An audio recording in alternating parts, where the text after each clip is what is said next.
1963 మీకు టర్కీలో ఒక గ్రామం, ఒక రైతు అతను కోడ్లు పెంచుకుంటూ ఉంటాడు.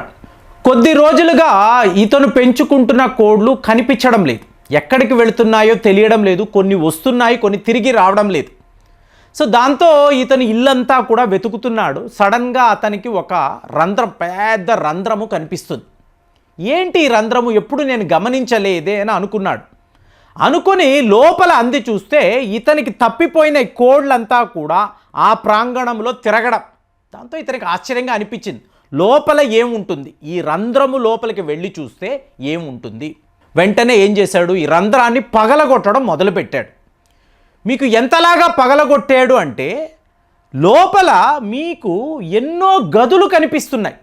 గదులు, ఇంకా గదులు దాటుకుంటూ వెళితే మీకు పెద్ద పెద్ద టన్నల్స్, లోపల ఎన్నో నిర్మాణాలు, ఆల్మోస్ట్ 600 ఇల్లులు కలిగిన ఒక టన్నల్ అది. అంటే ఇవాళ మనము హమాస్ తీవ్రవాదుల టన్నల్స్ అని మాట్లాడుతున్నాం చూసారా, అలాగా మీకేంటి పెద్ద పెద్ద నిర్మాణాలు. ఒక్కసారిగా ఆశ్చర్యపోయాడు. ఇమీడియట్గా టర్కీ ప్రభుత్వానికి వెళ్ళి ఇలా చెప్పాడు, ఏమండి మా ఇంటి వెనుక ఒక టన్నల్ కనిపించింది, సో లోపలికి వెళితే బోల్డ్ అన్ని ఇల్లులు ఉన్నాయి, ఎన్నో నిర్మాణాలు ఉన్నాయి, ఇదంతా కూడా ఏంటి ఒక అండర్ గ్రౌండ్లో ఉండే ఒక మహానగరములాగా నాకు అనిపించింది, ఏంటి విచిత్రము, ఎవరు ఇది కట్టారు. సో వెంటనే ఒక ఎక్స్కవేషన్ టీం టర్కీ వాళ్ళు పంపించారు. వచ్చి చూశారు, మొత్తము కూడా డేటింగ్ రాళ్ళు ఉంటాయి చూసారా, వాల్కానిక్ రాక్స్, వాటిలో కట్టారు. మామూలు వాళ్ళు ఇది కట్టలేరు. మామూలు ప్రజలకు ఇలాంటి ఆర్కిటెక్చర్ తెలియదు, ఇంజనీరింగ్ తెలియదు. ఇలాంటి ఒక ఇంజనీరింగ్ మార్వెల్ చెయ్యాలి అంటే చాలా చాలా పరిజ్ఞానం ఉండాలి, నిర్మాణము చేయడంలో అనుభవం ఉండాలి. సో ఫైనల్గా ఎక్స్కవేషన్ చేసిన వాళ్ళు ఏంటంటే ఇదంతా కూడా క్రైస్తవులు నివసించిన ప్రాంతాలు. అంటే ఆ రోజుల్లో రోమన్ సామ్రాజ్యానికి సంబంధించిన సైనికులు ఈ క్రైస్తవులను ప్రాసిక్యూట్ చేసేవాళ్ళు. క్రైస్తవ మతం ఉంటేనే వాళ్ళకి నచ్చేది కాదు. తరువాతే రోమన్ ప్రజలు కూడా క్రిస్టియానిటీలోకి కన్వర్ట్ అయ్యారు.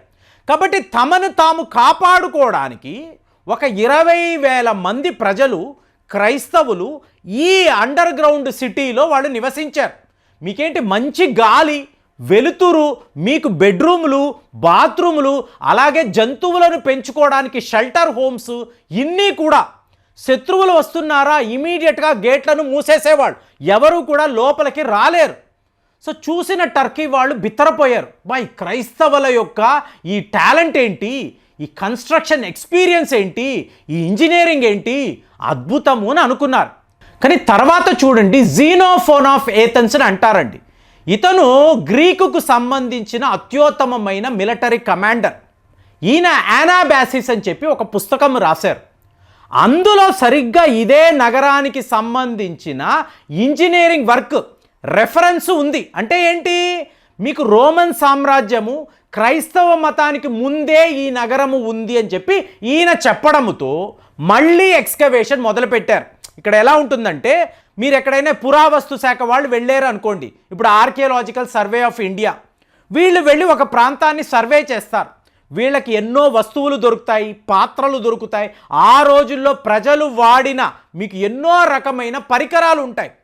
సో దీనిని చూసి మీరు కార్బన్ డేటింగ్ చేశారు అనుకోండి, ఒక 2000 సంవత్సరాలు అని చెప్పి మీరు అనుకుంటారు, వాటిని పెడతారు. డేటింగ్ అనే దాన్ని మీరు కన్ఫర్మ్ చేస్తారు, సర్టిఫికేట్ కూడా ఇస్తారు. కానీ ఇక్కడ ఉండే విచిత్రం ఏంటో చెప్పమంటారా, మీకు దాని కింద ఇంకొక నిర్మాణం ఉంటుందండి. దాని కింద ఇంకొక నిర్మాణం అంటే మీరు ఇప్పుడు ఇల్లు కట్టుకుంటున్నారు, దానికి ముందు ఈ ప్రాంతంలో వేరే కన్స్ట్రక్షన్ ఉంటుంది, దానిపైనే కదా మీరు ఇల్లు కడతారు. మరి ఆ ఇల్లు కట్టారు చూసారా, దానికి ముందు కూడా ఇంకొక ఇల్లు ఉంటుంది. అలాగా మళ్ళీ ఎక్స్కవేషన్ చేసిన వాళ్ళు ఇది 2000 సంవత్సరాలు కాదండి, 4000 సంవత్సరాల క్రితము ఎవరో నిర్మించిన నిర్మాణాలు, ఇల్లులు, ఇక్కడ వాళ్ళు, ఆ ప్రజలు, ఆ జాతికి చెందిన వాళ్ళే నివసించారు అని చెప్పి కన్ఫర్మ్ చేశారు. సో ఇమీడియట్గా 2 జాతులు, ఒక జాతి ఏమో హిటిటీస్ అని అంటారండి, ఇంకొక జాతి ఏమో ఫ్రిగానియన్స్ అని అంటారు. ఈ హిటిటీస్ అనేవాళ్ళు ఎవరు, వీళ్ళు ఎందుకు ఇలాంటి నిర్మాణాలు చేశారు అంటే చూడండి, ఒకసారి టర్కీ నుంచి ఒక మిత్రుడు నాకు ఫోన్ చేశారు. ఫోన్ చేసి, ప్రేమ్ గారు మీకు చాలా చాలా థ్యాంక్స్ అండి, నేను ఒక నేవల్ ఆఫీసర్ని, నాకు ఒక కెప్టెన్ ఉంటాడు, అతనికి భారతీయులు అంటేనే చాలా చాలా చిన్న చూపండి, యూ బ్లడీ ఇండియన్స్ అంటూ మాట్లాడుతూ ఉంటాడు. మేము చూడు గోబిక్కల్ తెప్పే అనబడే ఒక ఆలయము 11,000 సంవత్సరాల క్రితము ఆలయాన్ని నిర్మించాము, మా టర్కీ ప్రజల గొప్పతనాన్ని తెలుసుకో అని చెప్పి ఆయన చెప్పేవాడు. మీ వీడియోలు చూసిన తరువాత గోబిక్కల్ తెప్పే అనబడే శివాలయాన్ని భారతీయులే నిర్మించారు అని చెప్పి ఆధారాలతో మేము గుర్తించాము. ఎందుకంటే పక్కనే సివాస్ అనబడే నగరము ఉంది. ఇదే విషయాన్ని నా కెప్టెన్కి చెప్పాను, ఆధారాలతో చూపించాను. ఇప్పుడు నోరు మూసుకొని కూర్చొని ఉన్నాడు. ఎందుకు చెప్తున్నానంటే హితీస్ అనేవాళ్ళు కూడా ఒకప్పుడు భారతీయులే. ఫ్రిగానియన్స్ని ఎవరినైతే మాట్లాడుతున్నానో వీళ్ళందరూ కూడా భారత్, ఇరాన్, ప్రస్తుతం ఉండే ఇరాన్, ఒకప్పుడు పర్షియా, ఈ సరిహద్దుల్లో నివసించిన ఆర్యన్ ట్రైబల్సే. మీరు ఋగ్వేదాన్ని చదివారనుకోండి, గ్రూప్ ఆఫ్ 10 కింగ్స్ అని చెప్పి ఒక చాప్టర్ ఉంటుంది. ఈ గ్రూప్ ఆఫ్ 10 కింగ్స్ అంటే వీళ్ళందరూ కూడా ఆర్య సామ్రాజ్యానికి చెందిన వాళ్ళు. వీళ్ళందరూ ఎక్కడ? టర్కీ, ఇరాన్, ఆఫ్ఘనిస్తాన్ ఈ ప్రాంతాలలో నివసించిన వాళ్ళు. అంటే ఏంటి? గోబిక్కల్ తెప్పే తర్వాత జరిగిన వ్యవహారం. అప్పటికే మన భారతీయులు ఇలాగ టర్కీ, ఇరాన్, యూరోప్ దేశాల దాకా వెళ్ళడం జరిగిపోయింది. సో ఇప్పుడు హితీస్ అనేవాళ్ళు ఈ కన్స్ట్రక్షన్ అనేది చేశారు. ఎందుకు చేశారు అంటే మీకు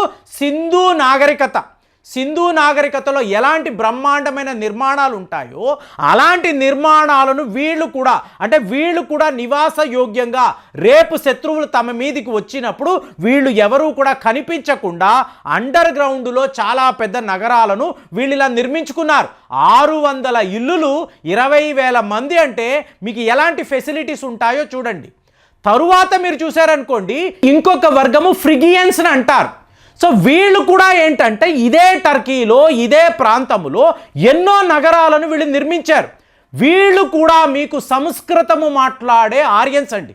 ఇప్పుడు వీళ్ళ భాషని మీరు గమనించారనుకోండి, ఇక్కడ భారతదేశంలో ఉండే సంస్కృతము వీళ్ళు మాట్లాడే భాష ఆల్మోస్ట్ సిమిలర్గా ఉంటుంది. కాబట్టి ఈ ప్రాంతంలోనే సంస్కృతము అనబడే భాషను వీళ్ళు సృష్టించారు. తరువాత వీళ్ళు భారతదేశంలోకి వచ్చారు. అంటే భారతదేశం అంటే ఆఫ్ఘనిస్తాన్ని దాటి పర్షియా దాకా ఉండేది కాబట్టి అక్కడ నివసించిన వాళ్ళనే మనము ఆర్యన్స్ అని అంటున్నాము. ఇలాగే హిటిటీస్ అనండి, అలాగే ఫ్రిగియన్స్ అనండి, వీళ్ళందరూ కూడా భారత సంతతికి చెందిన వాళ్ళు. కాబట్టే భారత్లో నుంచి నేర్చుకున్న ఈ ఇంజనీరింగ్, ఈ కన్స్ట్రక్షన్ అనుభవము, మీకు ఎలా ఒక కట్టడాన్ని నిర్మించాలి అన్న ఆ ఆలోచనలు, ఒక బాత్రూమ్ ఎలా ఉండాలి, బెడ్రూమ్ ఎలా ఉండాలి, స్టోర్ రూమ్ ఏంటి, కిచెన్ ఏంటి, ఇవన్నీ కూడా మీకు ఇండస్ వ్యాలీ సివిలైజేషన్లో మనం చూసాం. టాయిలెట్ల నిర్మాణం కూడా అద్భుతంగా ఉండేది. ఇలాంటి గొప్పతనమే, ఇలాంటి ఇంజనీరింగ్ మార్వలే టర్కీలో కూడా ఈ ఫలానా నగరంలో కనిపించేటప్పటికీ దీనినే డెరిన్ కుయూన్ అంటారండి. ఇవాళ ఇది మీకు యునెస్కో వాళ్ళు హెరిటేజ్ సైట్గా గుర్తించారు. ఇంత పురాతనమైన నిర్మాణము, ఒక నగరము ఆ రోజుల్లో మన భారతీయులు నిర్మించారు అన్న నిజము ఇవాళ చూడండి. మెక్సికోలో ఉండే మాయన్ సివిలైజేషన్ చూసాము, అలాగే ఏథెన్స్లో ఉండే ఎన్నో ఆలయాలు. సో గోబిక్కల్ తెప్పే ఇవాళ టర్కీలో ఇంత గొప్ప నగరాన్ని ఈ భారతీయులు నిర్మించారు అంటే వీళ్ళ యొక్క పరిజ్ఞానము, ఆ కళా నైపుణ్యం ఎంత గొప్పదో అని ప్రపంచమంతా కూడా కొనియాడుతుంది. మరి ఇలాంటి వార్తలు మీరు విన్నారా? ఇట్లాంటి ఒక స్టోరీని విన్నప్పుడు, ఒక రైతు డిస్కవర్ చేసిన ఒక మహానగరం అన్నప్పుడు ఎంత విచిత్రంగా ఉందో చూడండి. మరి దీని మీద అసలు మీ అభిప్రాయాలు ఎలా ఉన్నాయో తెలియజేయండి. మళ్ళీ వచ్చే వీడియోలో కలుద్దాం. జై హింద్.